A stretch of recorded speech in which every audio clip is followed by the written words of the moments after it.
Mula sa yellow alert, itinaas na po ng State Bureau ng China sa orange typhoon alert ang kanilang bansa matapos ang sunod-sunod na pananalasa ng bagyo. Bago pa maglandfall ang bagyong Nara sa katimugan ng China ay inikas na ng mga otoridad ang mahigit sa 50,000 residente ng Guangxi. Ayon sa China Meteorological Administration, nahaharap ang bansa sa di pangkaraniwang weather phenomenon.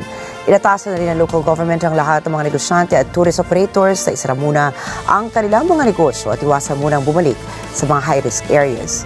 Anila bukod sa bagyong Nara, asahan ding mananalasa si Typhoon Saudel sa bansa. Tatama sa kalupaan ng Zhejiang at Fujian province ang bagyo, kaya may posibilidad na muling tumaas ang tubig sa mga nasabing probinsya.